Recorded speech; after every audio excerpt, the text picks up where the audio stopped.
लहुमुल जन्नह। इंसान को पैदा किसने किया? अल्लाह ने पैदा किया, उसी ने माल दिया, उसी ने जान दी, वही मालिक है। इसके बावजूद भी फरमा रहा है आओ सौदा कर लो, हालांकि मालिक वही है।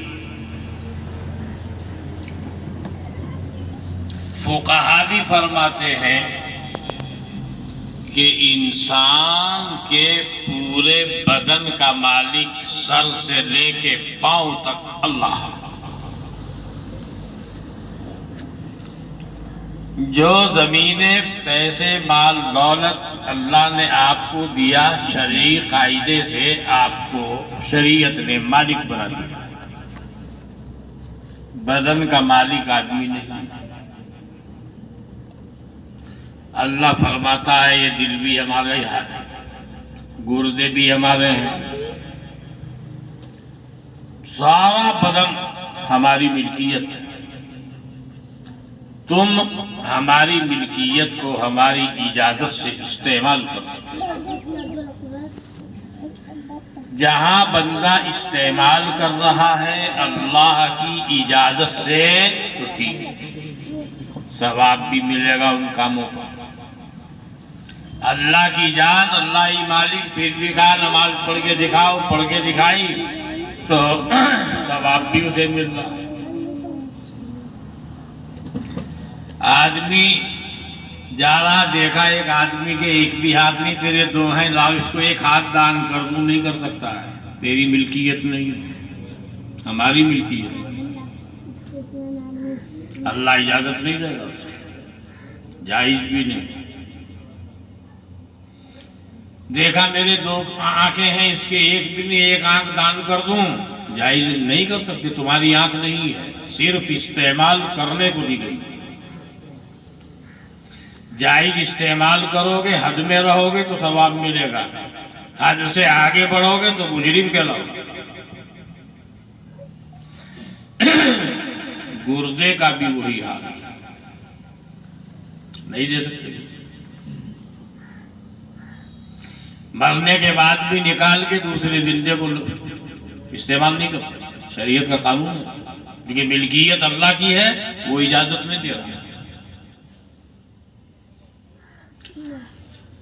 मजबूरी की हालत में अलबत्ता खून इस्तेमाल करने की इजाजत दी है, ये समझकर के खून मुस्तकिल जुज़ नहीं। खून निकाला गया, चंद घंटों में फिर वैसी हो जाए।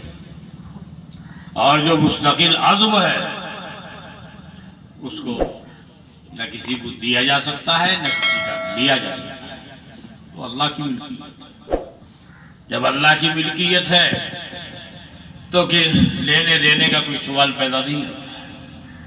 बहने हाल फिर भी लेन देन का मामला करते हैं लोग, चलता है, सुनते रहते होंगे आप, उसके गुर्दे खराब हुए, उसने दे दिया, ये सब चलता रहता है। मगर शरीयत का जो कायदा और कानून है मैंने आपके सामने अर्ज किया है।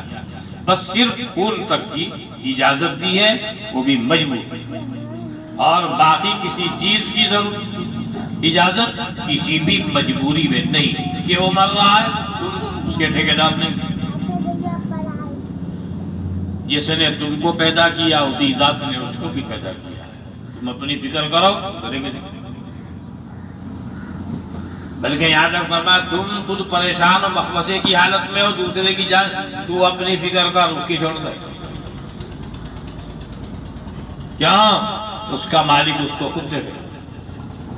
हजरत जी, हजरत अबू बकर सिद्दीक तो अपना साथ उठा के ले आए थे, वो हजरत अबू बकर सिद्दीक की बात थी। जब हजरत अबू बकर सिद्दीक होंगे उनको ये मसला नहीं बताया जाएगा, उनकी कुव्वत ईमानी बहुत जबरदस्त। जब अबू बकर सिद्दीक बन जाओगे तो उन जैसी खतरत इख्तियार कर सकते हो।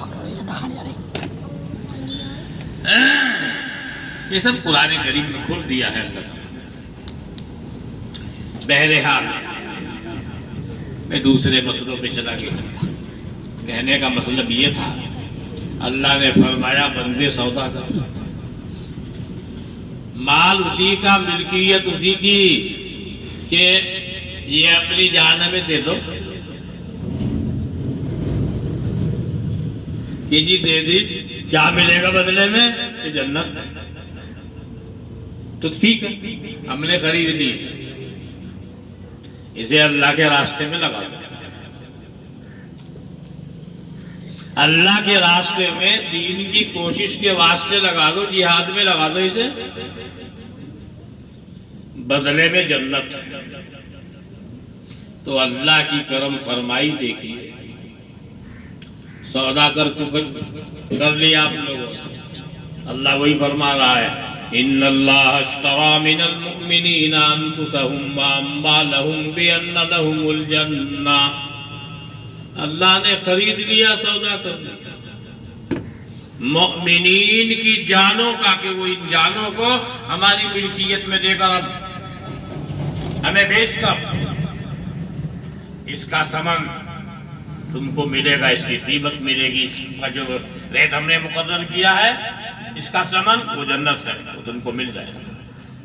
लिहाजा फिर आगे तारीफ फरमाई कि वो ऐसे ऐसे करते हैं अल्लाह के रास्ते में, वो जैसा कि सहाबा की शान थी। तो इस आयत ने ये बताया है आप लोगों को कि इंसान अपनी सारी चीज़ों का सौदा अल्लाह से कर चुका है,